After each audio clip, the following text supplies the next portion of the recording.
Hello friends, welcome to our YouTube channel the edge of science. आज हम इस video में केमिस्ट्री के ऐसे 20 क्वेश्चन लेके आए हैं जो पहले टीजीटी या पीजीटी के एग्ज़ाम में आए हुए हैं। ये क्वेश्चन बहुत ज़्यादा ट्रेंड हुए हैं या इन टॉपिक पर क्वेश्चन बहुत ज़्यादा आए हुए हैं, तो हमने ऐसे टॉपिक पर क्वेश्चन लिए हैं जो एग्ज़ाम के ट्रेंडिंग टॉपिक्स हैं।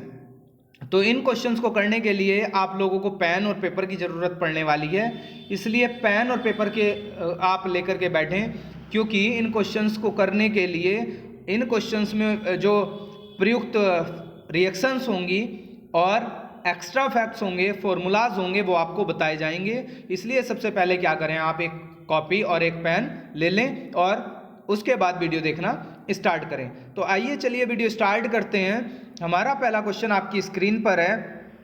क्वेश्चन है the number of stereo isomers of the compound. एक कंपाउंड दिया गया है और इसके आपको स्टीरियो आइसोमर्स निकालने। देखिए इंग्लिश में आइसोमर छूट गया है, तो हम हिंदी का पढ़ के काम चलाते हैं। यहाँ से हिंदी में क्या कहा गया है, आपसे को कहा गया है कि कंपाउंड जो है वो कौन सा है, CH3। कंपाउंड की बात करते हैं तो कौन सा है compound, CH3, CH double bond CH single bond CH single bond Br and CH3। देखिए बेटे, सबसे पहले जो बात करते हैं यहाँ पर, सबसे पहली बात तो हमारी ये आती है कि जो स्टीरियो आइसोमर्स होते हैं वो होते क्या हैं। देखिए आप लोगों को बताया गया था एक वीडियो में पिछली कि जो आइसोमर्स होते हैं वो कितने टाइप के होते हैं। आइसोमेरिज्म 2 टाइप्स की होती है। फर्स्ट होती है स्ट्रक्चरल और दूसरी होती है स्टीरियो। और जो आपकी स्टीरियो आइसोमेरिज्म होती है, किसकी बात कर रहे हैं, स्टीरियो आइसोमेरिज्म जो होती है, स्टीरियो आइसोमेरिज्म भी 2 टाइप्स की होती है। पहली तो होती है ज्योमेट्रिकल और दूसरी कौन सी होती है, दूसरी होती है ऑप्टिकल। पहली ज्योमेट्रिकल और दूसरी कौन सी होती है, ऑप्टिकल होती है। अब ज्योमेट्रिकल आइसोमेरिज्म कौन देते हैं, जो ज्योमेट्रिकल आइसोमेरिज्म ऐसे ऑर्गेनिक कंपाउंड देते हैं जिनमें कार्बन कार्बन के बीच में डबल बॉन्ड होता है, यानी कि एल्कीन। कार्बन कार्बन के बीच में अगर डबल बॉन्ड आता है तो उन्हें क्या बोलते हैं, एल्कीन। तो जितनी भी एल्कीन्स होती हैं वो ज्योमेट्रिकल आइसोमेरिज्म शो करती हैं, यानी कि ज्योमेट्रिकल आइसोमर्स बनाती हैं। और ऑप्टिकल की बात करते हैं तो ऑप्टिकल ऐसे कंपाउंड शो करते हैं जिनके पास कायरल कार्बन एटम होता है। कैसा होता है, कायरल, CHIRAL। जिनके पास कायरल कार्बन एटम होगा वो क्या शो करेंगे, ऑप्टिकल आइसोमेरिज्म शो करेंगे। तो हमें जो कंपाउंड दिया गया है वहाँ हमें 2 चीज़ देखनी है, क्या वहाँ पर डबल बॉन्ड है और क्या वहाँ पर कायरल कार्बन एटम है। अब बताते हैं कायरल कार्बन एटम क्या होता है। कायरल कार्बन एटम ऐसा कार्बन एटम होता है कि सपोज दैट ये कार्बन है और इसकी ये चारों वैलेंसी अगर डिफरेंट ग्रुप से पूरी हो रही हैं तो इसको कायरल कार्बन बोल देंगे। जैसे यहाँ आपका H आ गया, यहाँ की अगर बात करें तो यहाँ CH3 है, यहाँ की अगर बात करते हैं तो यहाँ OH है, और यहाँ की बात करते हैं तो सपोज दैट यहाँ पर क्या आ गया, Br आ गया। तो ये जो कार्बन होगा ये आपका स्टार कार्बन कहलाएगा, क्योंकि इसकी चारों वैलेंसी डिफरेंट ग्रुप से कंप्लीट हो रही हैं। तो जिनके पास कायरल कार्बन एटम होता है, कायरल कार्बन, असम्मित कार्बन एटम भी बोलते हैं इसको, जिनके पास ये होता है वो ऑप्टिकल आइसोमेरिज्म शो करते हैं। तो हम कंपाउंड में देखेंगे, देखिए स्ट्रक्चर इसकी बना के देखते हैं। CH3 कंपाउंड जो है आपका कौन सा है, compound CH3 single bond C के नीचे H, नीचे या ऊपर कहीं H लगा लेता हूँ मैं, डबल बॉन्ड, फिर C के ऊपर H आ गया, आगे क्या आ गया, फिर C आ गया, इस C के आगे क्या है, CH3 है सपोज दैट, और नीचे क्या है, Br है, और ऊपर क्या है, H है। तो देखिए अगर डबल बॉन्ड की बात करें तो ये रहा डबल बॉन्ड इन दोनों के बीच में, और जब डबल बॉन्ड आ गया है तो कैसी आइसोमेरिज्म शो करेगा, ये ज्योमेट्रिकल करेगा। और ज्योमेट्रिकल में कौन कौन सी फॉर्म शो करता है, एक तो करता है सिस और दूसरी करता है ट्रांस। यानी कि ज्योमेट्रिकल आइसोमेरिज्म में 2 तरह की फॉर्म चलती हैं, पहली को क्या बोलते हैं, सिस, और दूसरे की ट्रांस। यानी कि 2 आइसोमर तो इसके ये बन गए, एक सिस दूसरा ट्रांस। अब इसके पास ये वाला कार्बन एटम जो है जिसको हम सर्कल कर रहे हैं, ये कैसा है, ये कायरल कार्बन है। तो इस कायरल कार्बन होने की वजह से 2 आइसोमर यहाँ बन जाएंगे, पहला बन जाएगा लिबो और दूसरा बन जाएगा डेक्स्ट्रो, यानी कि D एंड L। एक डेक्स्ट्रो रोटेटरी होता है और दूसरा लिबो रोटेटरी होता है। तो टोटल मिला के जो ये आइसोमर बने हैं यहाँ से कितने बन गए हैं, 4 बन गए हैं। ऑप्शन D करेक्ट होगा। नेक्स्ट क्वेश्चन नंबर आपका second, the energy difference between anti conformation and gauche conformation of n butane is, यानी कि जो एन ब्यूटेन होता है उसमें प्रति संरूपण और विषमतली संरूपण के बीच में ऊर्जा का अंतर क्या होता है ये बताना है। तो देखिए जो एन ब्यूटेन होता है उसमें जो डेल्टा जी की वैल्यू पूछी जा रही है, जो गाउचे और एंटी कॉन्फॉर्मेशन होते हैं उसमें जो डेल्टा जी की वैल्यू होती है, वो डेल्टा जी की वैल्यू जो होती है वो डेल्टा जी की वैल्यू होती है 0.9। डेल्टा जी की वैल्यू कितनी होती है बच्चे? 0.9 किलो कैलोरी होती है। तो यहाँ से जो ऑप्शन जाएगा आपका ऑप्शन सी के साथ जाएगा। नेक्स्ट क्वेश्चन पर आते हैं। नेक्स्ट क्वेश्चन कह रहा है different spectral series, different spectral series and related region of spectrum of atomic hydrogen are given below. Which one is not correctly matched? इनमें से कौन सा करेक्टली मैच नहीं है हमें ये बताना है। यहाँ से देखो हाइड्रोजन स्पेक्ट्रम से क्वेश्चन पूछा गया है ये, तो यहाँ से क्या करना है आप लोगों को,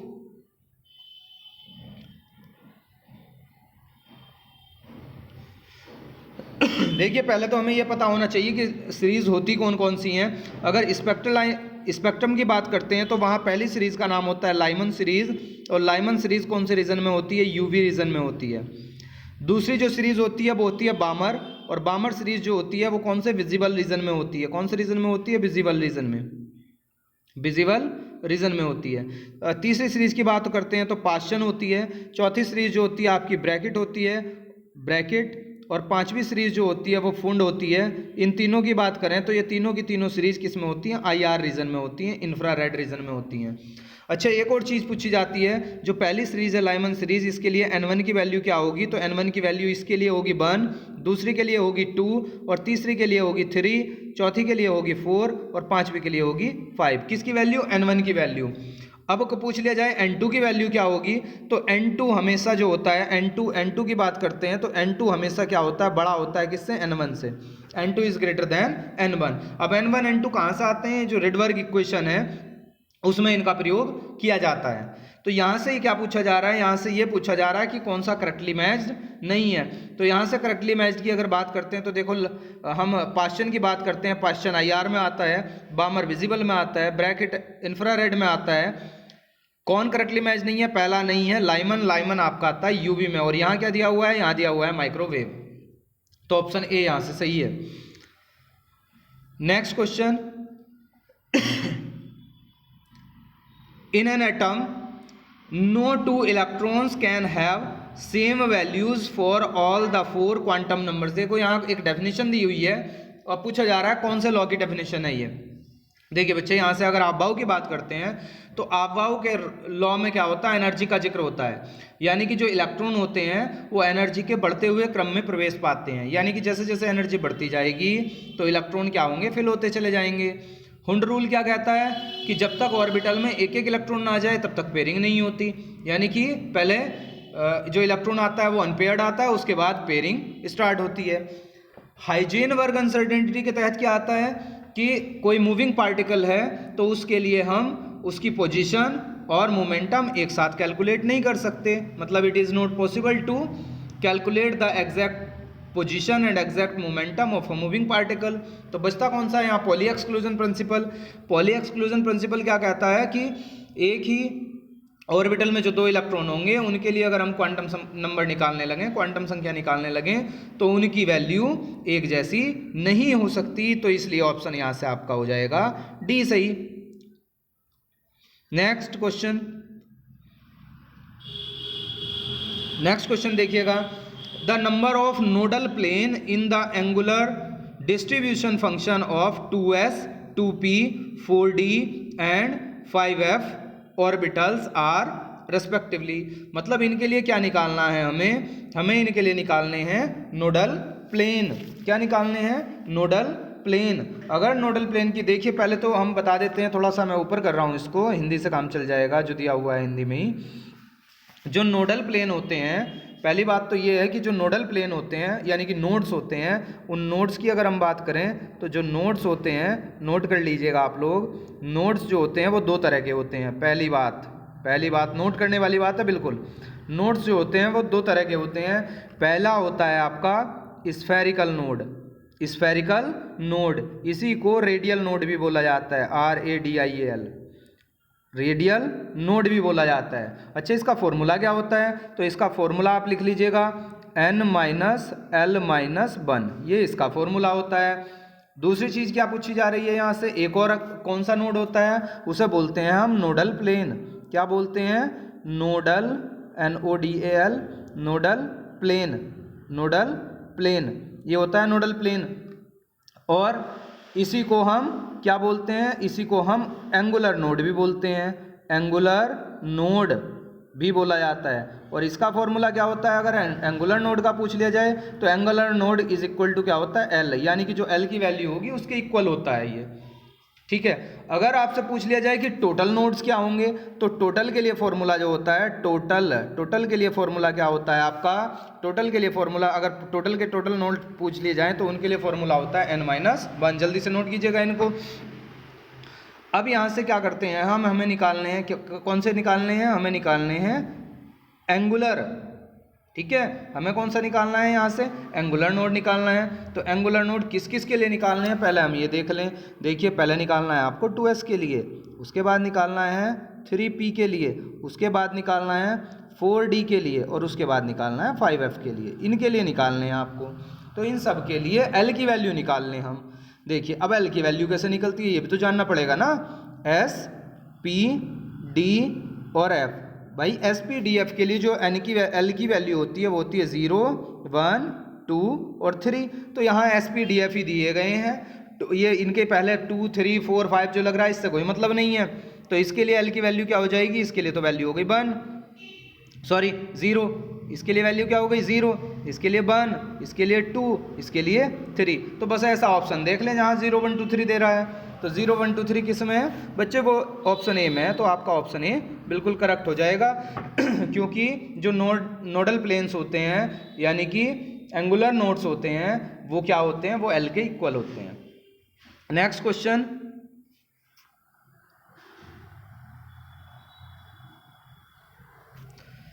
which one of the following ion is smallest size, मतलब इसमें बताना है कि किसका साइज छोटा है, सबसे छोटा साइज किसका है। देखिए, इसका मैंने तरीका पहली वीडियो में बता दिया है, जिस बच्चे ने पहली वीडियो देख रखी है उसको समझ में आ जाएगा। देखिए, अगर हम पहले वाले की बात करते हैं तो इसका एटॉमिक नंबर कितना होता है? पीएम का एटॉमिक नंबर होता है 61। और EU की बात करते हैं तो EU का होता है 63। आपका जो ND है, ND का कितना होता है? ND का होता है 60। ये इनके क्या हैं? एटॉमिक नंबर हैं।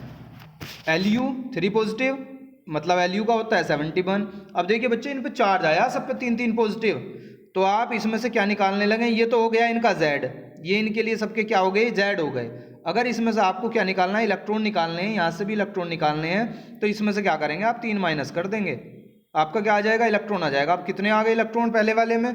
पहले वाले में तो 58 इलेक्ट्रॉन आ गए हैं।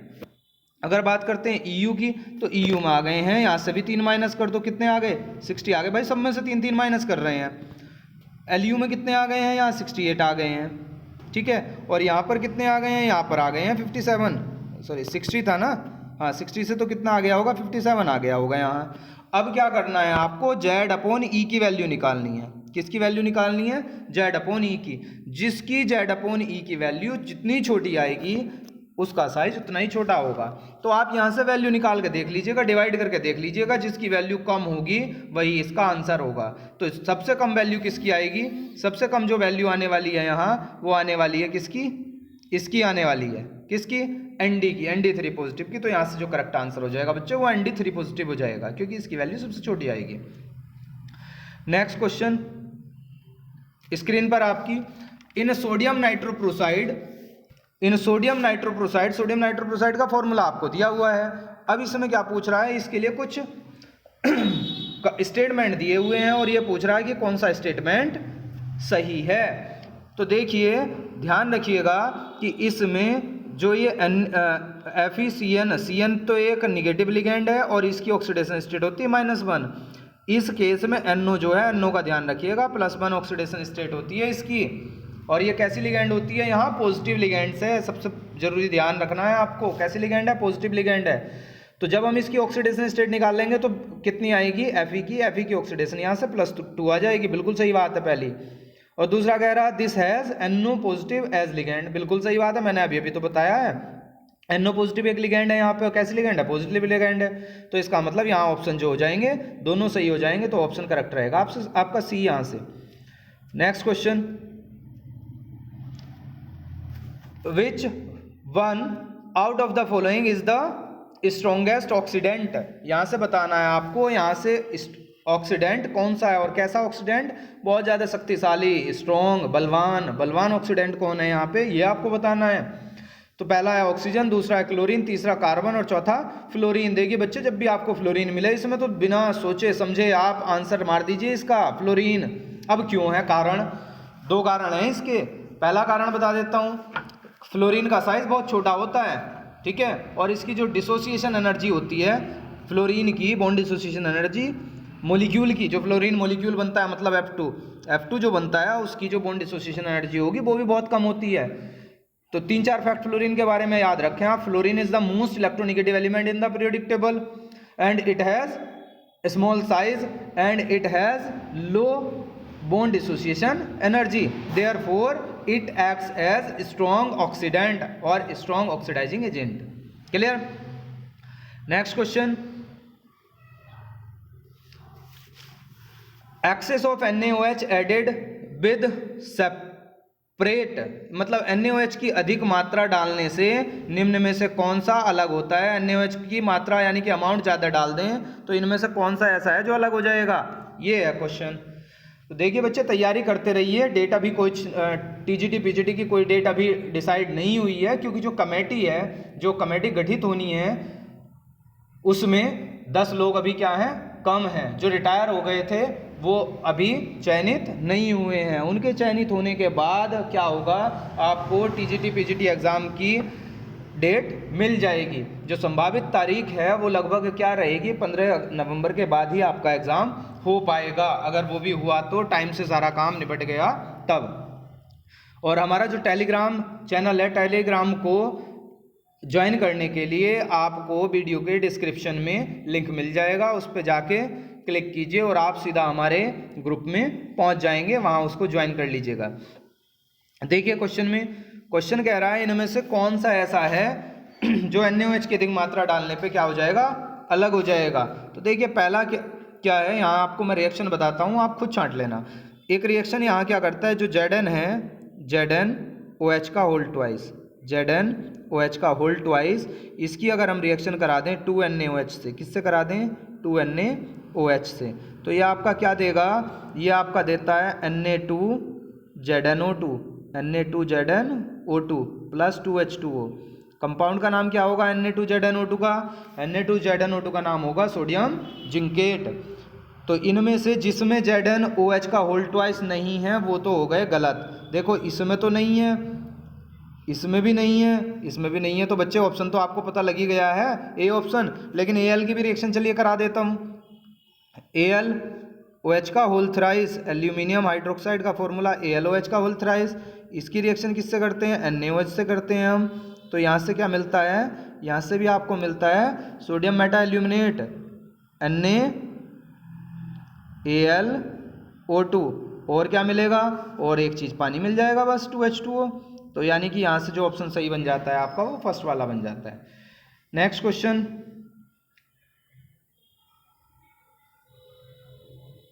देखिए इस क्वेश्चन में क्या कह रहा है, इस क्वेश्चन में कह रहा है the equation for the determination of pH value of a solution using hydrogen electrode is, यानी कि हमें क्या करना है, pH वैल्यू निकालनी है, किसके लिए, हाइड्रोजन इलेक्ट्रोड के लिए। तो देखिए मैं थोड़ा सा ऊपर किया है मैंने, ताकि मुझे जगह मिल पाए, काहे के लिए, आपको एक्सप्लेन करने के लिए, जिससे मुझे जगह मिल पाए, मैंने यहाँ कर लिया है इसको। देखिए जो फॉर्मूला होता है, एक नर्स इक्वेशन आपने पढ़ी होगी। नर्स इक्वेशन होती क्या है, नर्स इक्वेशन होती है ई सेल यानी कि ई लिख लीजिए, E is equal to E naught minus 0.059 upon n और log 1 अपॉन H पॉजिटिव, ये आपकी इक्वेशन बनेगी, ठीक है। अब यहाँ पे क्या हुआ होगा, n की वैल्यू हाइड्रोजन इलेक्ट्रोड के लिए क्या बन गई होगी, 1 बन गई होगी, तो n तो आपने 1 रख लिया। यहाँ से क्या करेंगे, E is equal to E naught minus 0.059 log 1 upon H positive, log 1 upon H positive, ये आ गई होगी।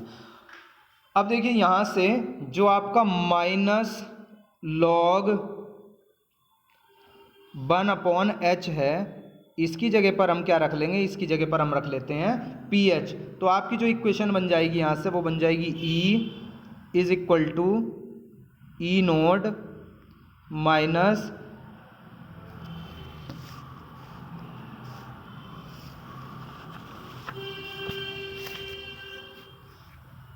ये माइनस नहीं होगा, ये तो प्लस होगा क्योंकि H नीचे है, ई नोड माइनस 0.059 इंटू pH, ये बन जाएगा यहाँ से। अब क्या करते हैं, आगे क्या करना है आपको, यहाँ से pH की वैल्यू निकालनी है। तो क्या बनेगा यहाँ से बन जाएगा आपका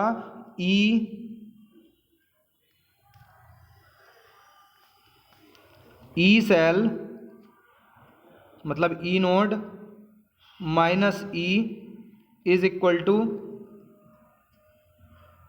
0.059 इंटू pH, और pH की वैल्यू निकाल लो बेटे।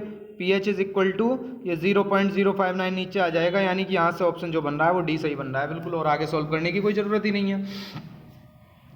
नेक्स्ट क्वेश्चन में कह रहा है जो स्पेसिफिक कंडक्टिविटी होती है, जो हमारी स्पेसिफिक कंडक्टिविटी होती है उसका फॉर्मूला कौन सा होता है, इनमें से फॉर्मूला छाड़ना है स्पेसिफिक कंडक्टिविटी का।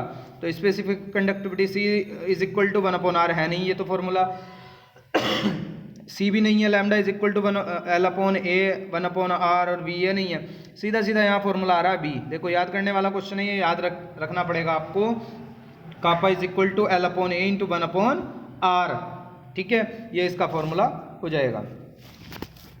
नेक्स्ट क्वेश्चन है कोई धातु इसके धातु लवण के गलित अवस्था में वैद्युत अपघटन से प्राप्त की जाती है, वह धातु होगी, कौन सी धातु होगी ये बताया जा रहा है, पूछा जा रहा है यहाँ धातु कौन सी होगी।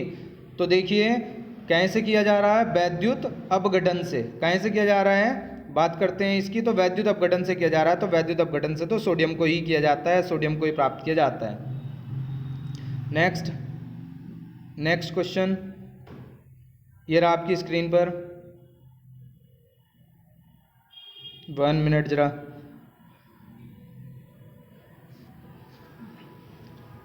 देखिए स्क्रीन पर आपकी क्वेश्चन है, और क्या कह रहा है question, the unit of radio activity is, यानी कि रेडियो एक्टिविटी की यूनिट क्या होगी।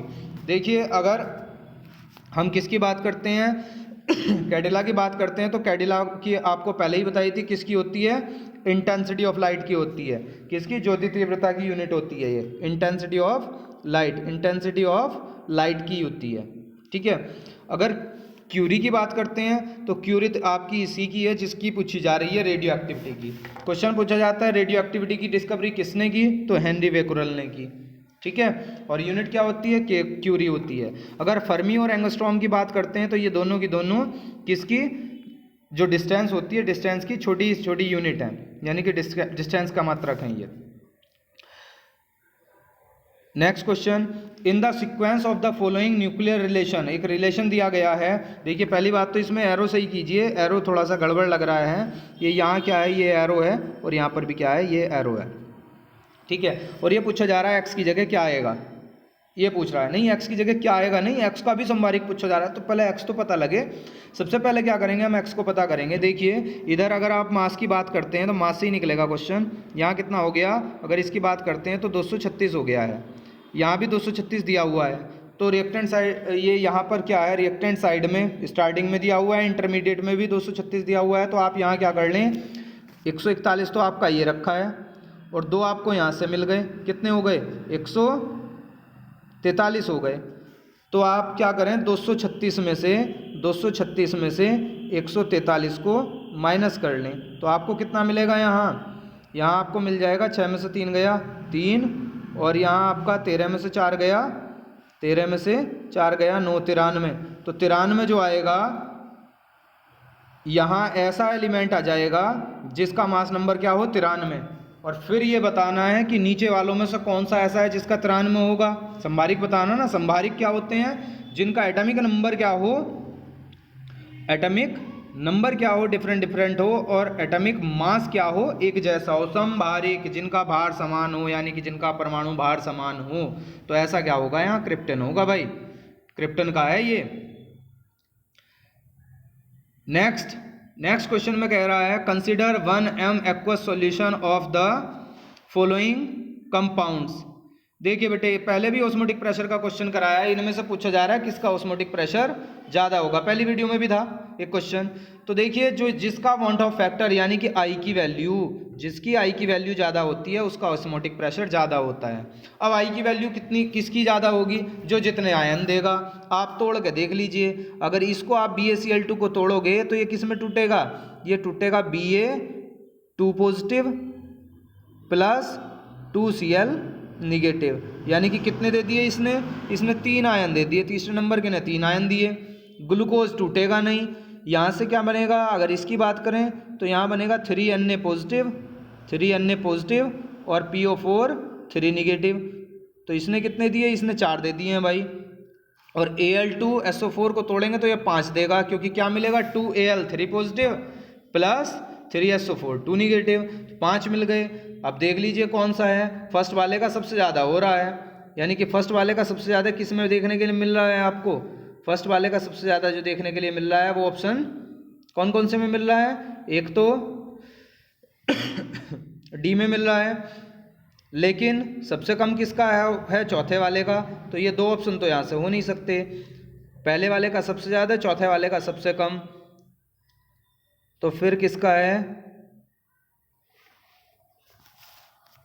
देखिए, तीसरे नंबर वाले का 3 है और दूसरे नंबर वाले का 4 है। तो ऑप्शन यहाँ से बेटे सही हो जाता है आपका सी ऑप्शन ठीक होगा। नेक्स्ट क्वेश्चन, अब सामान्य परासरण प्रभाव दर्शाएगा। अब सामान्य मतलब एबनॉर्मल ऑस्मोटिक इफेक्ट कौन दर्शाता है? एबनॉर्मल ऑस्मोटिक इफेक्ट वही दवा शो करता है जो एसोसिएशन या डिसोसिएशन शो करेगा। ठीक है, तो यहाँ से जो आपका क्या होता है, जो बेंजोइक एसिड होता है अगर उसको बेंजीन में डालेंगे तो ये क्या करता है? एसोसिएशन शो करता है, एसोसिएशन शो करता है, यानी कि इसका मोलिकुलर मास क्या हो जाता है? बढ़ जाता है। देखिए भाई, जो कंपाउंड एसोसिएशन शो करते हैं उनका क्या होता है? मोलर मास इंक्रीज होता है, और जो डिसोसिएशन शो करते हैं उनका डिक्रीज होता है। ये बात पॉइंट भी नोट कर लीजिए। क्यों होता है? क्योंकि जो इस कंपाउंड, अगर इसकी बात करते हैं जो ऑप्शन दिए हुए हैं इसमें, बाकी सारे जो दिए हुए हैं किसको? बी को छोड़कर, इस वाले को छोड़कर जो दिए हुए हैं वो सारे के सारे उनका वाटर में क्या हो जाएगा? ऑस्मोसिस हो जाएगा। लेकिन ये क्या होगा?